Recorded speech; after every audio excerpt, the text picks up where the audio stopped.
Buen día, mi nombre es Andrea Jocelyn Guzmán Virgen y el día de hoy se hablará en este video sobre el pensamiento y el lenguaje, su importancia, característica, lo positivo y lo negativo, la diferencia y lo que los relaciona a ambos. Comenzamos. Pensamiento y lenguaje son procesos dinámicos que cambian al mismo tiempo que el niño se desarrolla y de acuerdo a las diferentes formas en que funciona el pensamiento. Entonces sí, varía el significado de la palabra en su estructura interna. La relación entre ambos sufre cambios que pueden ser considerados como desarrollo. Se desarrollan en direcciones inversas y sus líneas evolutivas no coinciden, pero por ello no podemos afirmar que son independientes, sino que constituyen un solo proceso. Las estructuras de uno no reflejan al otro, existen diferencias. El paso del pensamiento hasta el lenguaje no es una mera expresión, sino su realidad y su forma. Existen diferentes trastornos del lenguaje, pero primero es importante saber lo que son los trastornos, que es un tipo de trastorno de la comunicación. Los trastornos del lenguaje tienen que ver con el uso y la comprensión del lenguaje hablado. Algunos son trastornos del lenguaje expresivo.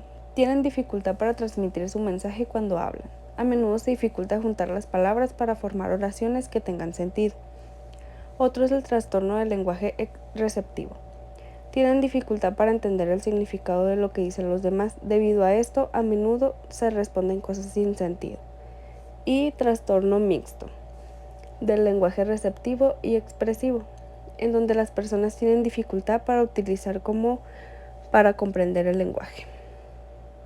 Existen muchos conceptos relacionados con el pensamiento, diferentes reflexiones que se han hecho de acuerdo al enfoque que plantea cada autor.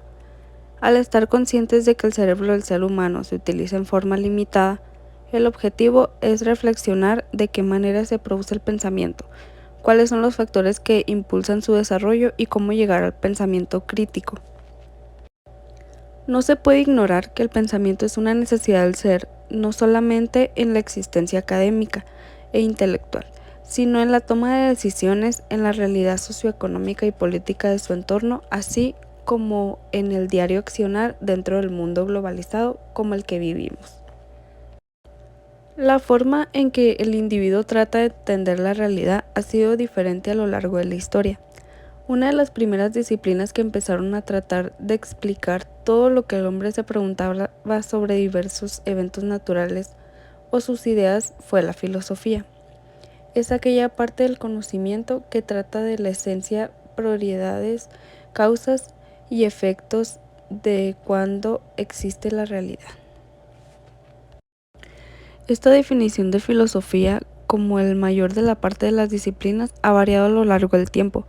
Por ello, hay que intentar aproximarse por lo menos de una manera general a su historia, para luego entender cuáles son sus caracteres en la actualidad. El pensamiento es una característica propia y exclusiva del ser humano. Hasta el momento, el mismo ser humano no ha podido detectar y afirmar que otros seres vivos que habiten en el planeta pueden tener la capacidad de pensar. El pensamiento es el producto de la acción de la mente y es un proceso en el que el ser humano se lleva adelante absolutamente todo el tiempo. En cuanto no existe momento alguno en el cual el ser humano no puede esperarse absolutamente de todo pensamiento de importancia. Otras veces el pensamiento se vuelve más reflexivo e incluso estratégico.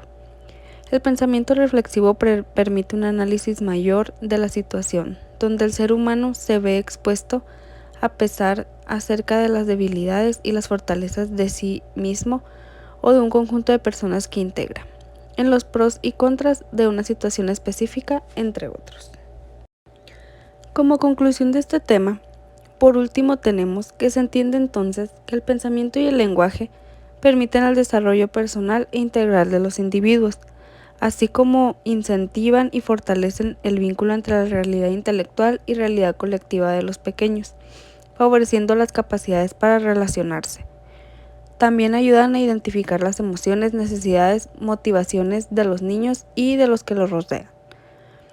También son los encargados de permitir la adquisición de nuevas y mejores habilidades cognitivas a medida de que el niño crece. Favorecen la humanización, la socialización y el autocontrol. Y por último, permiten analizar la realidad y convertir al niño en un futuro agente transformador de la misma. Esto es todo por mi parte. Muchísimas gracias por la atención y por escuchar el video.